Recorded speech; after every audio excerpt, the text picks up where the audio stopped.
पीके academic classes में आपका स्वागत है। आज नया टॉपिक है फलन। हेलो स्टूडेंट, पीके एकेडमिक क्लासेस में आपका स्वागत है। मैं पीके पांडे आज आपको पढ़ाऊंगा फलन। इसके पहले मैंने क्लास 12 के चैप्टर फर्स्ट रिलेशन और फंक्शन चैप्टर से 3 टॉपिक पढ़ा चुका हूं, जिसपे 3 वीडियो मैंने आपको दिया है, जिसमें सबसे महत्वपूर्ण आपका था रिलेशन और संबंध। ये टॉपिक जो है ये मैंने आपको इसके पीछे वाले वीडियो में पढ़ाया, आप उसे ज़रूर देख लीजिएगा। उसको देखने के बाद तभी ये वीडियो आपको अच्छे से समझ में आएगा। तो अब हम आपको इसमें पढ़ाएंगे फलन। फलन पढ़ाने से पहले हम छोटी छोटी चीज़ों को फिर से जिक्र करता हूँ। जरा हम आइए, आपने देखा होगा कि क्लास 11 में क्लास क्लास 11th में आपने क्या देखा था कि पहला चैप्टर का नाम था सेट्स। क्या नाम था? सेट। पहले ही चैप्टर का नाम था सेट, जो कि बीजगणित का एक पार्ट है। ठीक। दूसरे चैप्टर का नाम है संबंध एंड फलन। ध्यान दीजिएगा, ये संबंध और फलन ये 11 में ही पढ़ाया गया है। अब 12 में इसी चीज को मुझे पढ़ाना है। तो 12 में मैं बता दूं आपसे, सबसे पहले मैंने आपको संबंध पढ़ा दिया है। ठीक है, संबंध मैंने पढ़ा दिया है। अब हमारा टॉपिक है कि फलन क्या होता है। क्या फलन क्या होता है? तो संबंध बताने से पहले मैंने आपको एक टॉपिक बताया था जिसका नाम था सेट्स, समुच्चय। तो मैंने बताया था समुच्चय मीन्स होता है संग्रह। क्या होता है? संग्रह करना किसी चीज का।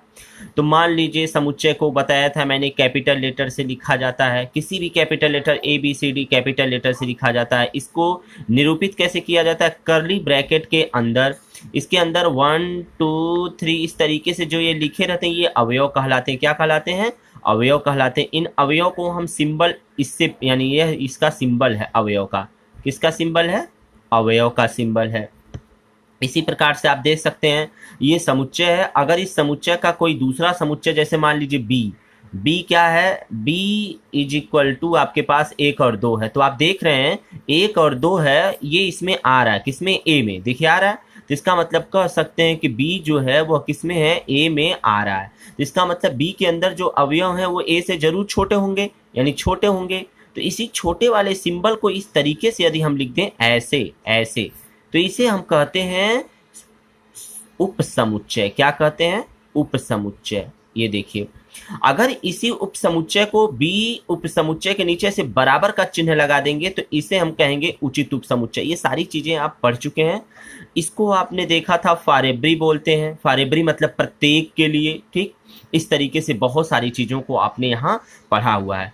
और चीज देखते हैं, समुच्चय में ही आपको एक टॉपिक पढ़ाया गया होगा कि समुच्चय जैसे ए लिखा है, बी लिखा है, इसको लिखने का एक और तरीका जिसे वेन डायग्राम कहा जाता है। क्या कहा जाता है? वेन डायग्राम कहा जाता है। तो वेन डायग्राम क्या होता है? तो वेन डायग्राम को लिए ऐसे एक देखिए बनाया गया बॉक्स, एक इधर से एक बॉक्स बनाया गया। ठीक है, एक बॉक्स ए हो गया, दूसरा बॉक्स बी हो गया। ए के अंदर जितने लोग हैं उनको लिख दीजिए और बी के अंदर जितने लोग हैं उनको लिख दीजिए। ठीक है, इस तरीके से आपको समुच्चय मिल गया। इस समुच्चय में यदि हम देखेंगे, मैं कहूं कि इस ए और बी के बीच से कोई एक ऐसा संबंध है क्या? क्या इन दोनों के बीच कोई संबंध है? तो हाँ, संबंध दिखाने के लिए इनके यहाँ से तीर दिखाते हैं और इस तीर के ऊपर यहाँ आर लिख देते हैं। इसके पीछे वाले वीडियो मैंने पढ़ाया है, उसे हम क्या कहते हैं? संबंध कहते हैं। तो संबंध आप वहाँ पढ़े होंगे। ठीक है, इसी संबंध, जैसे मान लीजिए यहाँ का कोई अवयव ले लीजिए x, यहाँ पर कोई अवयव ले लीजिए y, तो कहेंगे यह जो x होगा ये रिलेट करेगा y से, यानी x जो होगा वो संबंधित होगा y से। यानी इस तरीके से लिखा जाता है x रिलेटेड टू y। इसको ऐसे भी लिखा जाता है x comma y belongs to r। ये आपको बताया गया था क्रमित युग्म, पहले वीडियो में ही बताया गया था क्रमित युग्म, जिसको हम कहते हैं कार्टेशियन ऑर्डर्ड पेयर। क्रमित युग्म का मतलब ऑर्डर्ड पेयर होता है। ठीक है, आप इस तरीके से देख सकते हैं। अब इसी चीज को हम क्या करेंगे, हमारा यहाँ टॉपिक स्टार्ट होता है संबंध के बाद जो टॉपिक स्टार्ट होता है वो होता है फलन क्या होता है। ठीक है, तो हम यहाँ पर सबसे पहले फलन को पढ़ेंगे। तो हमारा टॉपिक क्या है? फलन। क्या है? फलन। तो जरा देखते हैं फलन क्या है। कहते हैं फलन को लेबनीज ने इसे डिफाइन किया था, फलन शब्द का प्रयोग किया था। जैसे मान लीजिए आपके पास यहाँ पर कोई एक समुच्चय A है और यहाँ पर आपके पास कोई एक समुच्चय B है। क्या है? B है। तो यहां से इनके बीच में एक संबंध क्या दिखाते थे, आर दिखाते थे। क्या दिखाते थे, आर दिखाते थे। तो अब हम क्या कहने जा रहे हैं, यही जो आर है, यही आर क्या हो जाएगा, फलन कहलाएगा, जिसे हम फंक्शन और इसका स्मॉल लेटर यफ, जिसे हम यफ से लिखते हैं फलन को। तो कहते हैं ये संबंध जो है ये फलन कहलाएगा कब, जब आगे, अभी मैं इसके पहले थोड़ा सा पार्ट बता लूं तब इसको बताऊंगा। आइए थोड़ा सा एक और एग्जाम्पल प्रैक्टिकली देखते हैं। यानी फलन को समझने के लिए ये तो था आपका लिखित रूप से, अब हम बताने चल रहे हैं प्रयोग रूप से क्या है पहले। अभी इसका डेफिनेशन हम आपको देंगे, अभी परेशान मत होइए, इसको हम अभी अलग से डिफाइन करेंगे, बस इतना छोटी सी चीज थी ये। आइए अब देखते हैं जरा यहाँ पर कि अगर मेरे पास, यहाँ देख लीजिए, अगर मेरे पास मान लीजिए यहाँ पर कोई आपका एक बॉक्स है, ठीक है, एक बॉक्स है, और ये बॉक्स किसकी है, मान लेते हैं ये गन्ने की मशीन है। क्या है, गन्ने की मशीन है। तो गन्ने की मशीन में यहाँ से क्या किया जाता है, गन्ना का एंट्री करवाया जाता है, यहाँ से गन्ना अंदर भेजा जाता है, यानी गन्ना यहाँ पर डाला जाता है। तो आप देखते हैं मशीन अंदर जनरलाइज करके फंक्शन करके ये बाहर क्या करती है, यहाँ पर इस तरीके से जूस को क्या करती है, निकालती है। तो आप देख सकते हैं यहाँ पर ये बाहर क्या करती है, यहाँ पर गन्ने का शरबत निकालती है। तो ये हो गया आउटपुट, क्या हो गया, आउटपुट हो गया। और ये हो गया आपका इनपुट, क्या हो गया, इनपुट हो गया। और बीच में ये फंक्शन काम कर रहा है, इसलिए इसको हम यफ से लिखेंगे, फंक्शन काम कर रहा। मान लेते हैं ये मशीन है, मशीन को यफ फंक्शन कह दिया मैंने, यानी फंक्शन में से कार्य कर रहा है। तो इनपुट यहाँ से देंगे तो यह कार्य करके आउटपुट देता है, यानी गन्ना यहाँ से लगाएंगे तो ये क्या करेगा, इस गन्ने को यहाँ पर पिसाई करने के बाद यहाँ पर उसको क्या करेगा, शरबत बना देगा। देख रहे हैं ना, यहाँ से गन्ने का जूस निकल रहा है।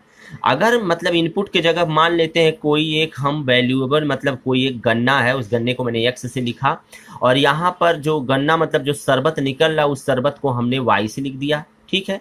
तो देखने में आ रहा है कि ये क्या है, इंडिपेंडेंट है। इंडिपेंडेंट का मतलब कि ये फ्री है, यहाँ कोई भी गन्ना, पहला गन्ना, दूसरा गन्ना, मोटा गन्ना, पतला गन्ना, कुछ भी लगा सकते हैं। और यहाँ आउटपुट जैसे लगा, अगर पतला लगाएंगे तो कम रस गिरेगा, और मोटा लगाएंगे तो ज़्यादा रस गिरेगा, छोटा लगाएंगे तो कम रस, और बड़ा लगाएंगे तो मतलब देख रहे हैं यहाँ पर, ये आप देखे भी होंगे गन्ने का शरबत ज़रूर आप लोग रास्तों में चलते हुए या फुटपाथों पे या घर घर पे आता रहता है। उस गाड़ियों के साथ आप देखे होंगे उस पर एक मशीन लगी रहती है। आज का तो ये मॉडर्न युग हो गया है। तो ये वाई आपके पास इस तरीके से दिख रहा है, आउटपुट है, इसे कहेंगे डिपेंडेंट है। क्या है, डिपेंडेंट वेरिएबल। कौन सा वेरिएबल, डिपेंडेंट। ये इंडिपेंडेंट वेरिएबल है और ये आपका क्या है, डिपेंडेंट वेरिएबल है। तो इंडिपेंडेंट वेरिएबल और डिपेंडेंट वेरिएबल दोनों के बीच रिलेशन क्या है, यानी कि गन्ना इस मशीन में आ रहा है, यानी कि इस मशीन में गन्ना क्या है, आ रहा है, तब ये जाकर के यहाँ शरबत बना रहा है, यानी तब जाकर के यहाँ क्या बना रहा है, शरबत बना रहा है। यानी इस तरीके से आप देख सकते हैं, कहेंगे जब इंडिपेंडेंट वेरिएबल को फंक्शन किया जाता है यानी कार्य किया जाता है तो ये प्रोडक्ट मिलता है आपको। ये क्या, प्रोडक्ट यानी शरबत मिल रहा है। एक चीज़ और देख सकते हैं, अगर यहाँ पर गन्ना लगा रहे हैं तो गन्ने का ही रस मिलेगा, ध्यान दीजिएगा। अगर यहाँ पर गन्ना लगा रहे हैं, ये नहीं कि हाँ ऑरेंज का जूस आपको मिल जाएगा, अनार का जूस मिल जाएगा, नहीं, यहाँ गन्ना है तो गन्ने का ही जूस मिलेगा। इस प्रकार से क्या पता चल रहा है, जिस अनुपात में यहाँ से भेजा जाता है वही यहाँ मिलता है, यानी समान रूप से ही हमको मिलता है, तभी ये फंक्शन है। अगर यहाँ से हम गन्ना लगा रहे हैं और यहाँ पर अनार का जूस मिलने लगा तो ये फंक्शन नहीं है, ध्यान दीजिएगा। तो एक संबंध हो गया, इस तरीके से ये जनरेट करता है। तो आपने यहाँ देखा कि y बराबर, इसी को ऐसे लिख दें, y बराबर fx। तो यानी कि x के ऊपर जब यह फंक्शन कार्य कर रहा है तो ये प्रोडक्ट हमको दे रहा है, यानी y। तो इसी सिस्टम को हम कहते हैं फलन, ठीक है। इस तरीके से आप देख सकते हैं। एक छोटा सा एग्जाम्पल और मैं आपके सामने दे रहा हूँ। जैसे मान लीजिए कि कोई आपके घर पे चोरी करके चला गया चोर, आपने पुलिस को बताया, पुलिस ने कहा ठीक है आप जाइए, मैं खोज करके बताऊंगा। उसके बाद कुछ दिनों बाद पुलिस आपके पास आता है, कहता है सर ये देखिए आपका सामान मिल गया। सामान जैसे ही आपने देखा, कहा ये तो मेरा सामान है ही नहीं। इसका मतलब जो चोर चोरी करके ले गया और पुलिस ने अपना कार्य किया, बट वो कार्य जो है वो किया, वो सही तरीके से नहीं हो पाया, क्योंकि आपका सामान अगर आपके पास आता तो सही तरीके से पुलिस फंक्शन करता, लेकिन वो दूसरे सामान को लेकर आया। यानी पुलिस ने फंक्शन तो किया ही, बट वो दूसरा कार्य, मतलब जो आपने यहाँ से इनपुट दिया वो आउटपुट आपको नहीं मिला। इसका मतलब पुलिस जो है वो फंक्शन नहीं बना यहाँ पर। ठीक है, इस तरीके से आप देख सकते हैं। इसी चीज को यदि मैं बीजगणितीय रूप में लिखना चाहें, यानी इसी चीज को, इसी फलन का यदि मैं डेफिनेशन किसके रूप में दूं, संबंध के रूप में दूं, तो क्या हो सकता है, थोड़ा उसको देखते हैं। जी हाँ, जरा देखते हैं। मान लीजिए यह आपके पास कोई एक सेट है ए, और यहाँ पर कोई एक सेट है आपके पास बी, सेट मतलब समुच्चय है। इनके बीच में एक संबंध, कोई ना कोई तो संबंध होगा ही भाई। यहाँ मान लेते हैं संबंध को आर से लिख रहे हैं, तो कह रहा है कि यही संबंध जो है क्या बन जाएगा, फलन। यही संबंध जो है क्या बनेगा, फलन। कब, जब यहाँ वाला जो है वो हो जाना चाहिए ईच, क्या होना चाहिए, ईच, और यहाँ का क्या होना चाहिए, यूनिक कहलाएगा। क्या कहलाएगा, यूनिक कहलाएगा। जैसा कि इसके पीछे आपने पढ़ा, ये क्या कहलाता है, प्रांत, और ये क्या कहलाता है, सह प्रांत, यानी ये डोमेन और ये को डोमेन कहलाता है। तो जब डोमेन का ईच अवयव और यहाँ का यूनिक अवयव, ईच मतलब होता है प्रत्येक और यूनिक मतलब होता है अद्वितीय, अद्वितीय। तो आप देख रहे हैं कि यहाँ का प्रत्येक अवयव यहाँ के अद्वितीय अवयव के साथ मिल रहा है। जैसे मान लीजिए यहाँ पर 1 है, 2 है, 3 है, 4 है, तो जरूर किसी न किसी से यहाँ संबंधित होना चाहिए, जरूर किसी न किसी से संबंधित होना चाहिए, जरूर किसी न किसी से संबंधित होना चाहिए, जरूर किसी न किसी से संबंधित होना चाहिए। इसका मतलब यहाँ एक भी अवयव बचना नहीं चाहिए, यानी प्रांत का एक भी अवयव नहीं बचेगा। लेकिन यहाँ पर यहाँ के कोई भी अवयव बच सकता है, लेकिन यूनिक होना चाहिए। ये नहीं कि यहाँ का कोई एक सदस्य यहाँ पर आकर के दूसरे से मैच कर ले। जैसे देखिए, आप देख सकते हैं, इस चीज को अगर डिफाइन करेंगे तो ये संबंध जो है फलन कहलाएगा। तो कहा जा सकता है कि यह संबंध आर फलन कहलाएगा। कब, जब ईच एंड यूनिक का कंडीशन क्या करे, होल्ड करे। यानी ए का प्रत्येक अवयव बी के कम से कम एक अवयव से जरूर जुड़ा होना चाहिए, तब हम इस संबंध को क्या कहते हैं, फलन। तो देखने में आ रहा होगा कि यह जो फलन है, यानी कि यह जो फलन है, यह किसका रूप प्राप्त हुआ है, संबंध से प्राप्त हुआ। किससे प्राप्त हुआ है, संबंध। यानी जब पहले यह संबंध था इसमें, जब उसमें यह कंडीशन लगा दिए, तब वो क्या बन गया, फलन बन गया। यानी कि कोई भी इस तरीके से दिया गया सिस्टम है तो वो संबंध कहलाता है, क्योंकि प्रत्येक एक दूसरे के संबंधित होते हैं। लेकिन यफ यानी फलन कब कहलाएगा, जब यह ईच और यूनिक का कंडीशन, यानी प्रत्येक और अद्वितीय का कंडीशन, यानी कि यहाँ का प्रत्येक अवयव यहाँ के कोई न कोई एक अवयव से जरूर जुड़ा होना चाहिए, तब हम इस संबंध को क्या कहते हैं, फलन कहते हैं। इसका मतलब कह सकते हैं कि प्रत्येक जो संबंध है वो फलन नहीं होगा, बल्कि इस संबंध पे कुछ कंडीशन लगा रहे हैं, तब जाकर कि ये फलन बन रहा है। इसका मतलब कि प्रत्येक फलन, यहां से देखते हैं, जो फलन है यह प्रत्येक फलन संबंध होता है, क्योंकि पहले वो संबंध था तभी ना फलन बना है। क्योंकि संबंध था, बस उस पे ईच और यूनिक का कंडीशन लगा दिए, प्रत्येक और अद्वितीय का कंडीशन लगा दिए, तो ये आपका फलन बन गया। इसका मतलब प्रत्येक फलन, तो यहां से आपको एक चीज देखने को आ गया कि प्रत्येक फलन क्या कहलाता है, संबंध कहलाता है। लेकिन प्रत्येक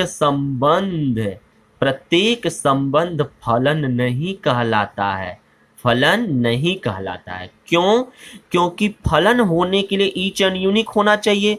तो प्रत्येक संबंध एक ऐसा संबंध होता है जो ईच एंड यूनिक का कंडीशन भी नहीं होल्ड करता है। इसका मतलब प्रत्येक संबंध फलन नहीं हो सकता, लेकिन प्रत्येक फलन संबंध हो सकता है, क्योंकि फलन जो है वो संबंध से ही प्राप्त होता है, इसलिए यह फलन संबंध होता है।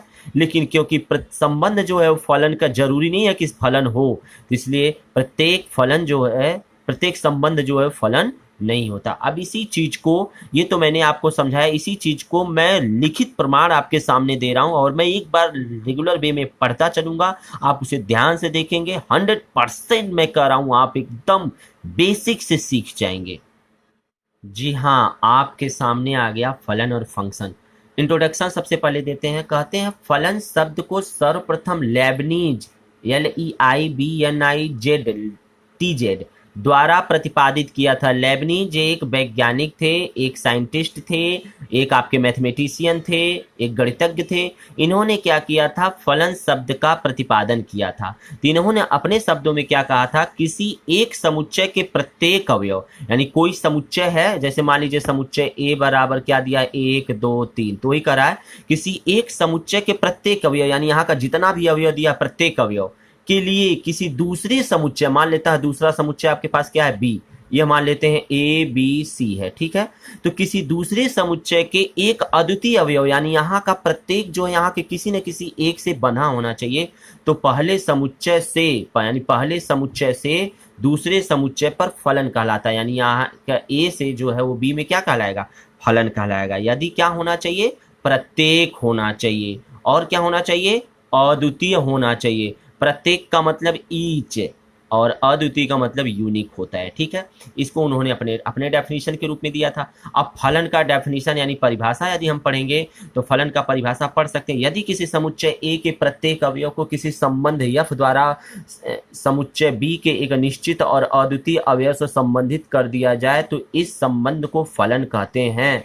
यानी कि ए और बी लिए हैं, यानी इस प्रकार से ए और इस प्रकार से बी लिए, यहाँ का यक्स है और इस पे यहाँ से संबंधित कर दिए, यानी यफ कहलाएगा। जब क्या हो जाएगा, ये वाई यहाँ रिलेट हो जाएगा। अथवा उसी का दूसरा डेफिनेशन देख सकते हैं। ये जरूरी नहीं है कि आप सारा डेफिनेशन याद रखिए, आपको मैं समझाने के लिए यहाँ पर छोटे छोटे डेफिनेशन दिया हूँ। आप इनमें से कोई एक डेफिनेशन जो आपको अच्छा लगता हो वही याद रखिएगा और वही चीज एग्जाम में प्रूफ करिएगा, ठीक है। जरूरी नहीं है कि सारी चीज को प्रूफ करें, ये तो मैं आपको डिटेल दे रहा हूँ, ठीक है ना। आप इसे एक बार पढ़ने के बाद अपने शब्दों में, कम शब्दों में फलन को डिफाइन कर सकते हैं। तो आइए जरा देखते हैं। माना ए और बी दो समुच्चय है, तब नियम जो ए के प्रत्येक अवयव के लिए बी के एक अद्वितीय अवयव से संबंध होता है, ए से बी पर एक फलन कहलाता है, वही चीजें डिफाइन कर रहे हैं। अथवा इसको इंग्लिश में कह सकते हैं, a relation which contain each and unique condition known as function, उसे हम फंक्शन कहते हैं, जो ईच और यूनिक का कंडीशन रखता है। कौन, संबंध। संबंध ही तो फंक्शन है, संबंध ही तो फंक्शन है। यानी पहले संबंध, यानी पहले आर होगा तब एफ होगा। तो आर होगा लेकिन ईच और यूनिक का कंडीशन होल्ड करेगा तब ये होगा, ठीक है। आइए इसे प्रतीकात्मक रूप में यदि देखते हैं तो कहते हैं प्रतीकात्मक भाषा में, तो प्रत्येक भाषा यदि समुच्चय ए से बी पर एफ कोई फलन हो तो हम लिखते हैं कि एफ मैप्स फ्रॉम, इसको पढ़ते हैं मैप्स फ्रॉम, क्या पढ़ते हैं, मैप्स फ्रॉम, ठीक है। यानी A maps from B, A maps from PS, A maps from B, यानी ए बी, ए जो मैपिंग कर रहा है ए से बी में, से देखिए टेंड कर रहा है, तीर लगा, या इसे कहते हैं ए बी, यानी ए और बी ये इस तरीके से दिखाया गया है, यफ से निश्चित करते हैं, निरूपित करते हैं और इसे पढ़ा जाता है यफ ए से बी पर फलन है। यफ जो है ये ए से बी पर क्या है, फलन, या इसे पढ़ते हैं यफ ए को बी पर प्रतिचित्रण करता है। फलन को एक प्रतिचित्रित भी कहा जाता है। फलन मीन्स हो गया, फलन को यदि आप प्रतिचित्रण लिख देते हैं, प्रतिचित्रण लिखते हैं तो कोई अंतर नहीं, इसे आप लिख सकते हैं, ठीक है।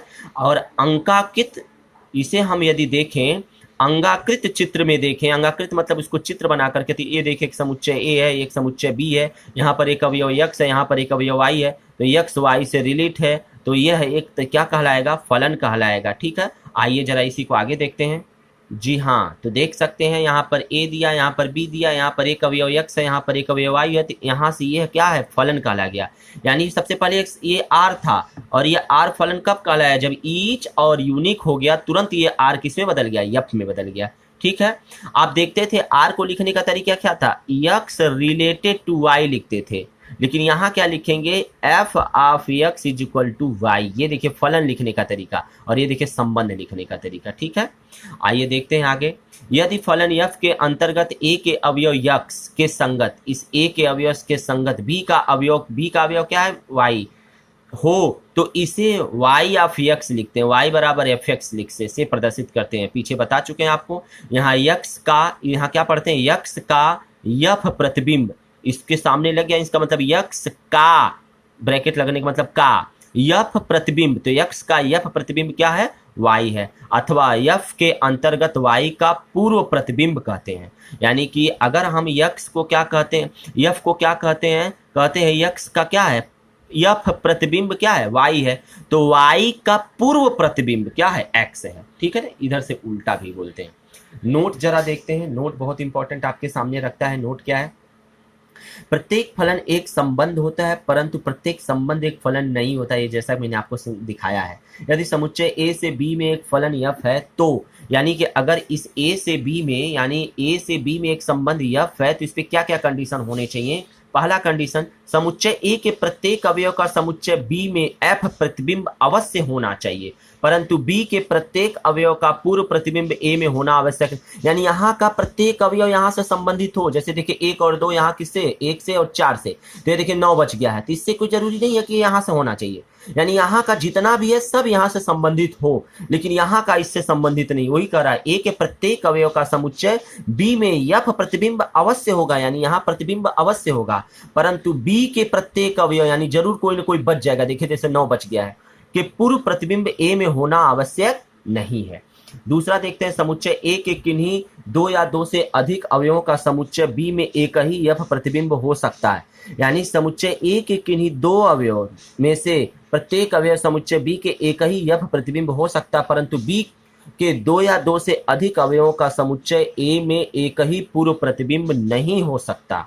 ठीक है, तो कहने का मतलब कह रहा है कि अगर यहाँ पर a है, यहाँ पर b है, यह a है, यह b है, यहाँ पर 1 है, यहाँ पर 2 है, यहाँ पर 1 2 3 है, तो कह रहा है कि यह 1 जो है यहाँ पर 1 से हो सकता है, और 1 जो है यहाँ पर 2 से हो सकता है। ध्यान दीजिएगा, यानी यहाँ का एक अवयव 2 लोगों से डिनोट कर दे रहा है। लेकिन अगर मान लीजिए इसी तरीके से यहाँ से 3 जो है वो 2 से कर रहा हो, और फिर ये 1 जो है वो 3 से कर रहा, तो यहाँ के 2 लोगों का 1 पे होना चाहिए। इसी चीज को जरा हम प्रतिबिंब को आलेख के रूप में देखते हैं, क्या है इसको समझते हैं। जी हाँ, समझिए। मान लीजिए एक समुच्चय ए है, दूसरा समुच्चय बी है, इनमें एक संबंध F1 है। इसी प्रकार से एक समुच्चय ए है, दूसरा समुच्चय बी है, इनमें एक संबंध F2 है। इसी तरीके से एक समुच्चय ए, दूसरा समुच्चय बी, इनमें एक संबंध F3 है। इसी तरीके से एक ए और बी, इनमें एक संबंध F4 है। तो सबसे पहले हम आपको पहला दिखाते हैं, क्या है पहला हमारा है कि यदि संबंध F, ये जो F है एक संबंधी तो है ना पहले, तो संबंध F1 समुच्चय ए से बी में फलन नहीं है, नहीं है, नहीं है। क्यों? क्योंकि यहाँ ईच होना चाहिए, यहाँ पर यूनिक होना चाहिए, ईच होना चाहिए, यूनिक होना चाहिए। तो जरा ईच कंडीशन देखिए, तो ईच मतलब प्रत्येक अवयव, पहले देखिए सब 1 2 और 4 तो जुड़ा, लेकिन 3 नहीं जुड़ा है, इसका मतलब पक्का ये फलन नहीं होगा, क्योंकि पहले ही कंडीशन ईच वाला गलत हो गया। क्योंकि यहाँ जो 3 है किसमें, इस ए में, देखिए इसको जो 3 बिलोंग्स टू ए कहते हैं, इसको बिलोंग्स टू क्या पढ़ा जाता है, बिलोंग्स टू पढ़ा जाता है। मतलब बिलोंग्स टू मतलब अवयव, क्या पढ़ा जाता है, अवयव। तो 3 अवयव किसका है, ए का, तो 3 ए का अवयव है, तो समुच्चय बी के किसी अवयव से संबद्ध नहीं है, इसका मतलब ये गलत हो गया। यानी ये F1 जो है वो फलन नहीं होगा, बल्कि संबंध तो है लेकिन फलन नहीं है, क्योंकि ईच का कंडीशन होल्ड नहीं किया। दूसरा देखते हैं, F2 समुच्चय ए से बी में एक फलन है भाई। क्यों है? क्योंकि F2 के अंतर्गत, यानी देखिए ए में जो यहाँ लिखा हुआ है 1 और 2, ये जितना भी इधर का अवयव दिया प्रत्येक, देखिए 1 और 2 जितने हैं सब कहीं न कहीं संबंधित हैं। ठीक है, तो कह रहा है अंतर्गत ए का प्रत्येक अवयव, यानी ईच बी के अद्वितीय अवयव से संबंध। यहाँ देखिए एक केवल यक्ष से ही संबंध है, यह नहीं कि एक यक्ष से भी है वाई से भी, गलत हो जाएगा। एक यक्ष से है और 2 किससे है, वाई से है। यहां पर बच सकता है, बताया भी गया है कि यहां पर अवयव बी में बच सकते हैं, लेकिन ए में एक को अवयव नहीं बचेंगे जो बी से कनेक्ट ना हो। ध्यान देखिए, बी का सारा अवयव कनेक्ट तो कर गया, ए का सारा अवयव, लेकिन बी में एक बच गया, तो इससे कोई मतलब नहीं है। यानी ईच का कंडीशन भी होल्ड हो गया, यानी यहाँ का प्रत्येक, और यहाँ यूनिक होना चाहिए, मतलब इस एक से ही जुड़ना चाहिए। तो देखिए यूनिक भी है, एक से एक जुड़ा, एक से एक जुड़ा है, यहाँ जितना चाहे बचे उससे मतलब नहीं है। तो इसका मतलब ये संबंध है, फलन है। आइए तीसरा देखते हैं। F3 जो है ये समुच्चय ए से बी में एक फलन है, क्योंकि F3 के अंतर्गत ए का प्रत्येक अवयव, देखिए 1 2 3, यहाँ का प्रत्येक अवयव बी के अद्वितीय अवयव से संबंध है। देखिए एक किससे संबंध है, यक्ष से, यानी अकेला से संबंध है। 2 किससे संबंध है, वाई से, यानी अकेला से संबंध है। 3 किससे संबंध है, वाई से, यानी अकेला से। आप कहेंगे सर 2 भी वाई से संबंध है, 3 भी वाई से संबंध, इससे कोई मतलब नहीं। 2 का वाई हो सकता है, 3 का भी वाई हो सकता है, क्योंकि यहाँ समाजवादी पार्टी है या बहुजन समाज पार्टी है या भाजपा है या कांग्रेस है, जो भी पार्टी यहाँ है, यह 2 लोगों को टिकट दे सकती है। ध्यान दीजिएगा, 2 लोगों को टिकट दे रही है, ठीक है ना। लेकिन एक लोग, मान लीजिए कोई एक आदमी है, ये भाजपा से भी जाकर जुड़ जाए और कांग्रेस से भी जाकर के जुड़ जाए, तो गलत हो जाएगा ना। तो इसका मतलब यहाँ का ईच हो गया, और यहाँ पर यूनिक, यानी एक है यक्ष से, 2 किससे, वाई से है, केवल वाई से है। 3 किससे है, वो भी वाई से है, उससे मतलब नहीं है। अकेला एक का जगह न जुड़ा है, या नहीं कि 3 जाकर के वाई से भी जुड़ा, 3 ही जाकर के यक्ष से जुड़ा, नहीं। इसका मतलब ये अद्वितीय अवयव से संबद्ध है, अतः ये भी क्या है, फलन है। ठीक है, जरा इसे बारीकी से कई बार देखिएगा, समझिएगा, अपने आप समझ में आ जाएगा। अगला दे रहा है F4 जो है समुच्चय ए से बी में फलन नहीं है। फलन क्यों नहीं है, क्योंकि एक जो है यहाँ पर, एक देखिए एक जगह ए से भी जुड़ा है, यानी अगर ये एक आदमी है, ये जाकर के देखिए कांग्रेस से भी जुड़ा है, और ये जाकर के देखिए बीजेपी से भी जुड़ा है। भाई ये बात आप इसे दिल पे मत लीजिएगा, चाहे बीजेपी हो, चाहे कांग्रेस हो, चाहे सपा हो, चाहे आप हो, चाहे बहुजन समाज पार्टी, कोई भी पार्टी हो सकती। तो इससे आप समझिए, जैसे मान लीजिए आप है, तो यह एक आदमी आपसे भी जुड़ा है यहाँ, और एक आदमी जाकर के यहाँ पर कांग्रेस से भी जुड़ गया, तो क्या यही संभव है 2 लोगों से जुड़ सकता, नहीं ना। इसका मतलब गलत हो गया। ईच तो है लेकिन यूनिक नहीं है, क्योंकि एक का जो है वो 2 जगहों पे मिल रहा है, एक ए पे भी मिल रहा है। यूनिक का मतलब आप जैसे ही उसका नाम लिया जाए तुरंत बता दीजिए। जैसे यहाँ पर एक लिया गया तो आप तुरंत बताएंगे यक्ष से संबंधित है, एक लिया गया तुरंत बताएंगे यक्ष से संबंधित है, 2 लिया गया तुरंत बताएंगे वाई से संबंधित है। लेकिन यहाँ एक जो ही पकड़ा जाएगा तुरंत कहेंगे ए से संबंधित है कि बी से संबंधित है, आप खुद कंफ्यूज हो जाएंगे भैया। इसका मतलब कह सकते हैं कि बी फलन नहीं है, क्योंकि एक समुच्चय बी के 2 अवयव ए और बी से संबद्ध है। अतः दिया गया कंडीशन आप अच्छे से समझ गए होंगे।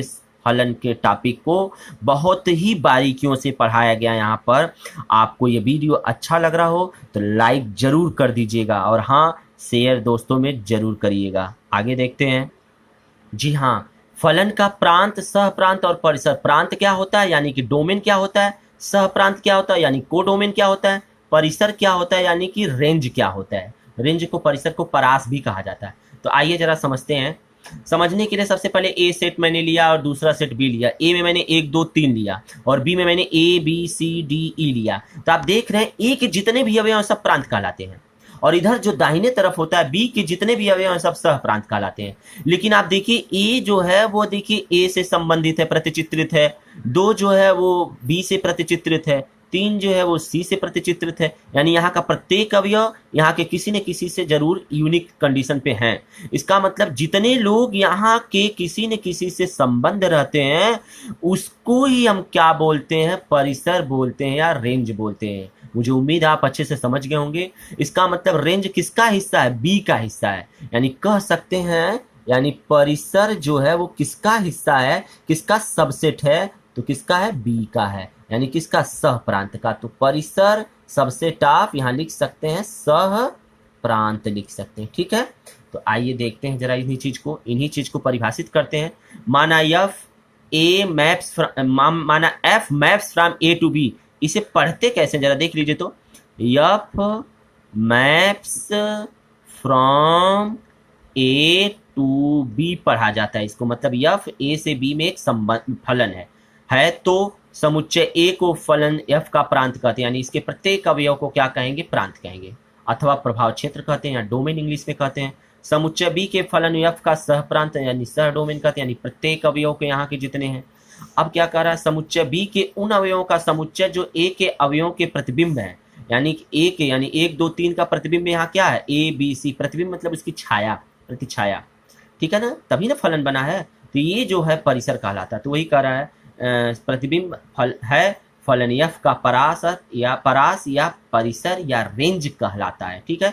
इसे यफ ऑफ ए से प्रदर्शित करते हैं, यानी रेंज को किससे लिखते हैं, यहाँ का ए का जितना अवयव है सब इससे रिलेटेड है। तो और यफ से है तो इसका मतलब लिखेंगे यफ ऑफ ए, यानी एफ ऑफ ए, यानी पूरा समुच्चय ही कंटेन कर लिया ये। लेकिन एफ ऑफ एक्स लिखेंगे तो इसका मतलब एक अवयव, यानी एफ ऑफ एक अगर लिखेंगे तो एक अवयव, एफ ऑफ 2 लिखेंगे तो 2 ये अवयव है, लेकिन यहाँ समुच्चय है। तो कह रहा है अतः हम इसे एफ ऑफ ए से प्रदर्शित करते हैं, अर्थात एफ ऑफ ए में अवयव कैसे आएंगे, F of X belongs to B. मान लेते हैं यहाँ पर कोई एक अवयव एक्स है तो लिखेंगे एफ ऑफ एक्स, और किसमें है, F of X belongs to, जब यक्स है इस पे एफ लगाएंगे तो तुरंत यहाँ का प्राप्त हो जाएगा। जरा देखिए यहाँ पर चित्र से, यहाँ पर क्या है, एक्स है, यहाँ पर क्या है, ये यहाँ से क्या है संबंधित एफ है। तो यहाँ पर ये जब इस पे अप्लाई हो जाएगा तो यहाँ क्या हो जाएगा, एफ ऑफ एक्स, इसी को ना वाई कहा जा रहा है। इसका मतलब यक्स जो है यफ पे प्रतिचित्रित हो रहा है तो एफ ऑफ एक्स प्राप्त हो रहा है। ये कहाँ का है, बी का है। तो ही कह रहा है यहाँ पर कि एफ ऑफ ए जो है, एफ ऑफ एक्स जो है वो बी का है, देयरफॉर ये जो यक्स है वो किसका है, ए का है, नहीं सच दैट। अतः एफ ऑफ ए जो होगा वो बी के बराबर भी हो सकता है, या एफ ऑफ ए जो है वो बी से छोटा भी हो सकता है। यानी एफ ऑफ ए जो होगा वो बी के बराबर भी हो जाएगा। कभी कभी ऐसा होता है सी और डी ना दे तो देखिए बराबर है, 3 यहाँ 3 यहाँ, यानी 3 यहाँ पर है 3 यहाँ पर है। लेकिन कभी कभी ऐसा होता है कि देखिए यहाँ ज्यादा हो गया, 1 2 3 4 5 अवयव, यहाँ 3 अवयव, तो इसका समुच्चय हो गया, तो ही उप समुच्चय हो गया। तो ही कह रहा है कि एफ ऑफ ए सबसे टापी। यहाँ से स्पष्ट है कि परिसर जो होता है वो सहप्रांत का क्या होता है, उप समुच्चय होता है। इसको क्या पढ़ते हैं, उप समुच्चय पढ़ते हैं। आइए जरा नोट देखते हैं।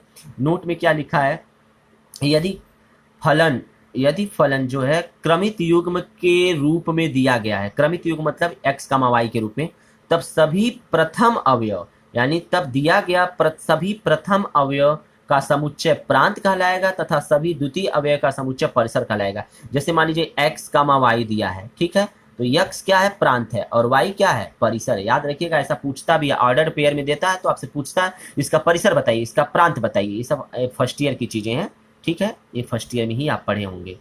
ध्यान दीजिएगा, यफ प्रतिबिंब यानी यफ इमेज किसे कहते हैं, कहते हैं y या एफ एक्स अगर लिखा है तो इसमें x का यफ प्रतिबिंब y कहलाता है, ठीक है ना, x का f प्रतिबिंब y कहलाता है, वही लिखा है। प्रतिबिंब समुच्चय यानी इमेज सेट किसे कहते हैं, तो लिखते हैं एफ ऑफ ए को ए के अवयवों के सभी यफ प्रतिबिंबों का समुच्चय पढ़ते हैं। यानी एफ ऑफ ए जो है ये समुच्चय है, कैसा, यफ प्रतिबिंबों का समुच्चय, ठीक है। इस तरीके से ये आपका फलन का टॉपिक कंप्लीट होता है। तो यहाँ से आपने देखा ये मेरा पूरा टॉपिक कंप्लीट होता है। अब हमारा अगला टॉपिक यानी अगले वीडियो में होगा फलन के, क्या होगा, फलन के प्रकार। ये हमारा अगला वीडियो होगा, फलन के प्रकार। बहुत ही इंपॉर्टेंट है, मोस्ट इंपॉर्टेंट है। तो अगला वाला पॉइंट मोस्ट इंपॉर्टेंट है ये, तो अगला वाला पॉइंट एकदम मत भूलिए देखने के लिए। देखिए, अगर आपको वीडियो अच्छा लगा हो तो लाइक, मैंने पहले ही बोल दिया, कर दीजिए। और यदि आप नहीं अभी सब्सक्राइब किए हैं तो सब्सक्राइब जरूर कर लीजिए, ठीक है। और हाँ, कमेंट करके जरूर बताया करिए कि वीडियो कैसा लगा, इससे हमको प्रोत्साहन मिलता है, ठीक है। जी हाँ, अगर ये वीडियो आपने अच्छे से समझा होगा, क्योंकि ऐसा ही वीडियो आपको आगे चल कर के कंपटीशन में भी मिलेगा, हर जगह मुलाकात होती है। आप इस वीडियो को 1 बार नहीं, 2 बार नहीं, 3 बार, यानी जितनी बार, कम से कम मैं बोलता हूँ किसी भी वीडियो को देखने के लिए आप 3 से 4 बार देखिए, अपने आप उसका सारा फैक्ट क्लियर हो जाएगा। भगा करके, पुश करके मत देखा करिए, हमेशा रेगुलर वे में चला करके वीडियो को देखेंगे, तभी आप किसी चीज़ को स्पष्टली समझ पाएंगे। देखिए, यहाँ मैं आपके सामने फ्रंट आ तो नहीं पा रहा हूं, मैं कॉपी पे ही बताने की कोशिश कर रहा हूं। तो जहां तक मैं आपको समझाने की कोशिश कर पा रहा हूं, आप अगर उसे समझ पा रहे हैं तो कमेंट करके जरूर मुझे बताइए। अब हमारा नेक्स्ट पार्ट रहेगा फलन के प्रकार। तो आज के लिए बस इतना ही, नेक्स्ट वीडियो अगले टर्म पे। धन्यवाद।